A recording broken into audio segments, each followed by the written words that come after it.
Conjointement à l'honorable Agathon Rwasa et le vice-président du parti Sawanya Frodebou, Léon Sengenakumana, salue l'initiative du président Sylvestre Ntibantunganya dans son livre intitulé Burundi, démocratie piégée. Je vous prie de suivre.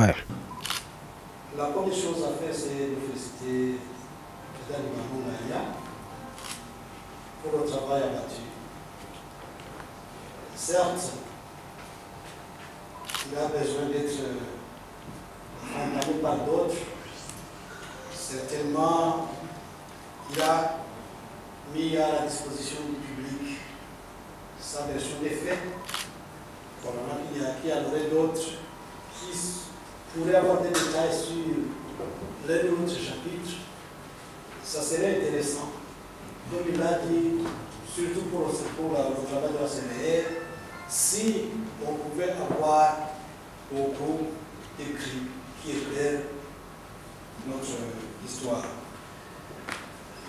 Félicitations aussi pour l'interpellation qu'il fait dans de la jeunesse, mais je vous dis aussi que ce n'est pas seulement la jeunesse qui est interpellée, parce que si seulement la jeunesse devrait se préoccuper de l'avenir de son pays, et que les autres s'en méfient, je parierais que cet avenir-là ne pourrait jamais advenir. En quelque sorte, ce n'est pas un jugement que je porte à l'endroit de l'auteur. Il a été malin. Il interpelle la classe politique sans qu'on soit le dire. Et il dit que c'est destiné à la jeunesse. Alors, de cette interpellation qu'il fait à la jeunesse, j'ajouterai ce qui suit. Je vais être bref. À la jeunesse, je demande une chose. Comme il a souligné, le risque de manipulation est vraiment grand. Le chômage étant soudé, et la voie politique était peut-être la plus sûre pour être embauché, parce que c'est malheureux, nous sommes dans un état où le grand employeur, c'est l'État. Le secteur privé est presque inexistant, donc autant mieux militer pour mériter un poste, n'est-ce pas? Mais alors, si on milite et qu'on est manipulé, notre avenir sera hypothéqué. Donc, la responsabilité de l'avenir est partagée. La jeunesse doit être très vigilante, éviter de tomber dans les calculs politiciens, pour ne pas dire mesquin. Et c'est comme ça seulement qu'elle pourra ne pas tomber dans la manipulation. Et j'estime que le livre interpelle la classe politique, et l'idée en particulier, pour que tout à chacun fasse une introspection de son œuvre, de ses agissements, pour voir si réellement on contribue à cet avenir radieux que souhaite l'auteur et qui est souhaité par tout le monde, je le suppose. Enfin, je dirais que c'est aussi un clin d'œil qui nous est lancé, à tous ceux qui sont gestionnaires de la société burundaise. Une invitation à une certaine flexibilité, une invitation à être beaucoup plus ouvert, beaucoup plus libéré, pour pouvoir comprendre le désir des citoyens et comme ça être capable de répondre aux sollicitations de cette population qu'elles sont appelées à gérer. Vers la fin, il développe tout un chapitre sur les héroïsmes et les trahisons.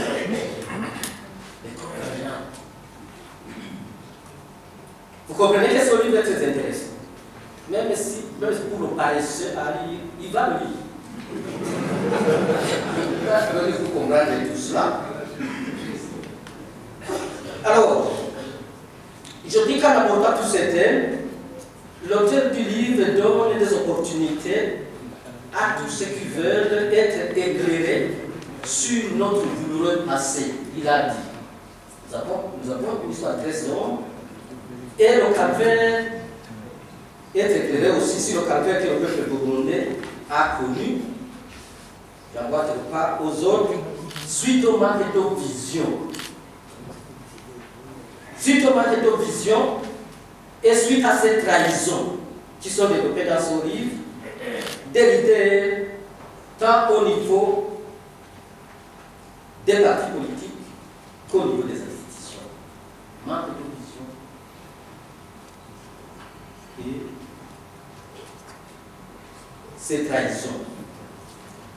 Alors, quand on lit ce livre, après l'analyse des faits, qu'il a fait, après avoir relevé certains défis, il a relevé beaucoup de défis, l'auteur du livre dégage des recommandations importantes. Il ne l'a pas dit comme ça, je vais le dire comme je l'ai senti moi. Ce n'est pas lui qui l'a dit, mais c'est ça qui est écrit dans le livre. La première recommandation, c'est que, qu'en politique, il faut savoir quand et comment prendre une décision. Il faut savoir quand et comment prendre une décision qui soit utile pour la nation, pour l'organisation et pour l'individu lui-même. Et il a donné des illustrations dans le livre. Il a donné des illustrations. C'était un exemple, je ne sais pas si c'était beaucoup. Il a donné, par exemple, il a dit que le fait que les partis politiques se sont retirés des élections en 2010, qu'on n'a pas pu apprécier la situation du moment. Il a développé. Il a donné beaucoup d'autres cas d'illustration. La deuxième recommandation, c'est que dans tout projet, si vous lisez ce livre, dans tout projet, la planification et la programmation des activités sur base d'une vision et des objectifs bien définis s'impose. Tâtonner, on peut le faire. On peut tâtonner dans la gestion de l'organisation ou autre chose. Mais ce n'est pas permis. Ce n'est pas permis pour une nation. Alors, le livre s'adresse, il a dit, la CVR.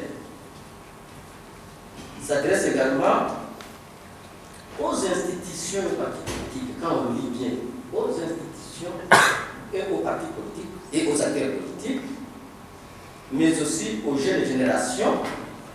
Alors, en s'adressant aux divers partenaires de la vie nationale, je parlais d'institutions et des partis politiques, l'auteur du livre souhaite que des conclusions, que des leçons, si vous voulez, soient tirées. Il faut tirer des leçons de tout cela. Tirer des leçons pourquoi? Pour mettre un terme aux intérêts sectaires et égoïstes, ce qui a toujours miné notre société. Pour mettre fin à notre orgueil, qui a toujours causé des ravages. Et pour éviter de rester éternellement prisonnier du passé. Il a cité beaucoup, donc il ne faut pas rester prisonnier de son passé. C'est pourquoi d'ailleurs c'est intéressant quand il s'adresse beaucoup plus aux jeunes générations. Et en s'adressant aux jeunes générations, l'auteur veut que le Burundi soit une nation digne, qui ne reste pas en prison, parce que si la démocratie est piégée, même le vie est piégé. Dès que le Burundi soit une nation digne, une nation réconciliée, unie et prospère. En s'adressant à la CVR, d'ailleurs il a beaucoup aidé la CVR. Dans cette qualité, la CVR vient d'avoir un outil très important pour ses investigations. Il veut que la CVR investigue sur tous ces faits de manière objective, avec neutralité et impartialité. C'est ça c'est sa contribution à la CVR. Avec nous, on nous a donné très peu de temps et qu'on nous a limité, on nous a imposé de rester dans le général, je reste dans le général, si je reste dans le général. Tout honorable président, tout travail scientifique, tout travail de recherche ne peut pas être parfait. Comme vous l'avez dit, vous avez exhorté à lire, nous allons lire. Il faudra accepter alors qu'en revanche, on se retrouvera pour émettre des critiques aussi. Des critiques, parce que bon, c'est pas parfait. C'est pas parfait. Alors, je termine en recommandant est-ce que c'est une jeune génération à tout le monde? Parce que ce livre, ça prépare les jeunes générations à ne pas retomber dans les erreurs du passé, mais il faut beaucoup plus recommander aux gestionnaires d'aujourd'hui à la sévère de bien lire son livre et le comprendre dans toutes les nuances pour éviter de retrouver dans ce qui s'est passé, qui est écrit dans son livre.